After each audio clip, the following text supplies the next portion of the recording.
Hello friends, चला मी आज तुमच्यासोबत एक छान आणि सुंदर आणि अशी छान रेसिपी शेअर करणार आहे.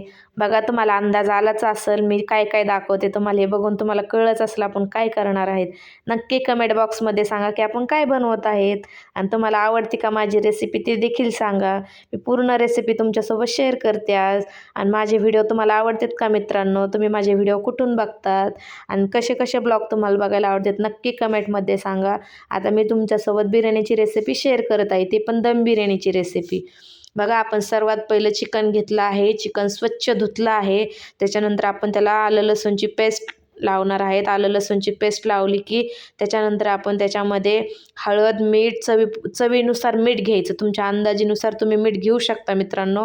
आपण नाही का जेवढी आपली बिर्याणीची क्वांटिटी असते तेवढ्या प्रमाणात आपण घेऊ शकतो. त्याच्यानंतर आपण आलं लसूणची पेस्ट केली आहे. आलं लसूणची पेस्ट त्या चिकनला लावणार आहेत.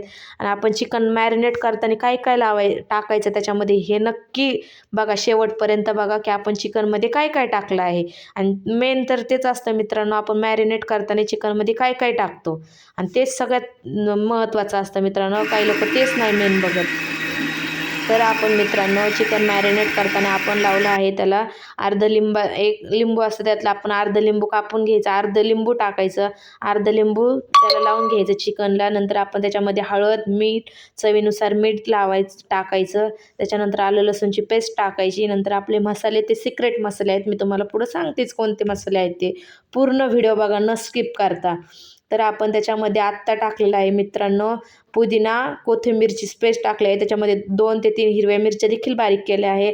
आपण त्याच्या अगोदर कांदा फ्राय केला आहे, तर कांदा पण त्याच्यामध्ये चिकनमध्ये टाकणार आहोत. आता आपण कांदा फ्राय करून घ्यायचा, टॅमॅटो फ्राय करायचा, कच्चं कधीच नाही टाकायचं. एकदा तुम्ही अशी ही पद्धतीने करून बघा, दोन्ही पण फ्राय करायचं, कांदा आणि टॅमॅटो. ज्यावेळेस आपण फ्राय करतो त्याच्यामध्ये एकदम छान रस उतरतो आणि चवीला पण ती बिर्याणी एकदम छान लागते मित्रांनो. एकदा तुम्ही अशी बिर्याणी केली ना, तुम्ही नेक्स्ट टाईम हीच बिर्याणी करणार, हीच रेसिपी करणार. आणि ज्यावेळेस आपण चिकनला तेल आपण याच्यामध्ये गरम केलेलं असतं मित्रांनो. बघा, आत्ता टॅमॅटो ज्याच्यामध्ये आपण तळून घेतला आहे, कांदा फ्राय केला आहे आणि जे उकळलेलं तेल असं आपण तेच चिकनवरती टाकायचं, म्हणजे आपल्या चिकनला एकदम छान तडका बसतो. आणि हे बघा, आपलं चिकन किती छान दिसत आहे. आणि मी तुम्हाला याच्यातले सिक्रेट मसाले सांगते. आपण याच्यामध्ये टाकलेला आहे लकी बिर्याणी मसाला. लकी बिर्याणी मसाल्याने बिर्याणीला खूप छान टेस्ट येते मित्रांनो. तेच बिर्याणी मसाला वापरायचा, दुसरा तरी नाही वापरत मी. आणि त्याच्यामध्ये अंबारी मसाला पण 1 चमचा टाकायचा. खूप छान वास येतो मग बिर्याणीचा, एकदम भारी चवीला पण खूप छान होती. मला तर लय आवडते. तुम्हाला आवडते का नक्की सांगा. आणि मला ना अशी बिर्याणी खूप आवडते ना. आपण त्याच्यामध्ये आता कलर टाकणार आहे, रेड कलरची वाटी, त्याच्यामुळे आपल्याला बिर्याणीचा कलर कळत नाही. बघा, आपली बिर्याणी आता रेडी आहे. आपण त्याच्यामध्ये सिक्रेट मसाले मी तुम्हाला सांगितलं आहे, लक्की बिर्याणी मसाला हा एकदम छान आहे आणि तो कुठल्याही दुकानात तुम्हाला इझिली मिळू शकतो मित्रांनो. तुम्ही ते एकदा नक्कीच ट्राय करा. आत्ता मी जशी बिर्याणीची रेसिपी सांगितली, तुम्ही तशीच एकदा प्रयत्न करा आणि तशी बिर्याणी बनवा. इतकी छान झाली मित्रांनो आणि खायला पण इतकी भारी झाली. त्याचा इतका सुंदर वास येत आहे पूर्ण घरामध्ये. या बिर्याणी खायला. बघा, आमची बिर्याणी रेडी आहे. आणि आता मी तुम्हाला पूर्ण रेसिपी दाखवते. आणि आपली बिर्याणीला इतका छान, आता बघा आपल्या बिर्याणी 2च कलर दिसतात, पण ज्यावेळेस आपली बिर्याणी होते त्यावेळेस आपल्या बिर्याणीला 3 ते 4 रंग येतात. मी तुम्हाला ते पण दाखवते.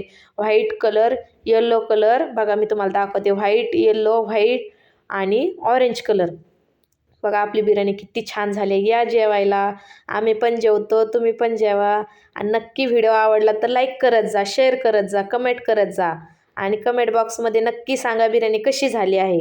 आणि नक्की दुसऱ्या वेळेस मी तुम्हाला दुसरी रेसिपी सांगेन. तुम्ही नक्की माझी बिर्याणीची रेसिपी तुम्हाला आवडली का नक्की कमेंट बॉक्समध्ये सांगा आणि लाईक करा मित्रांनो. Bye guys.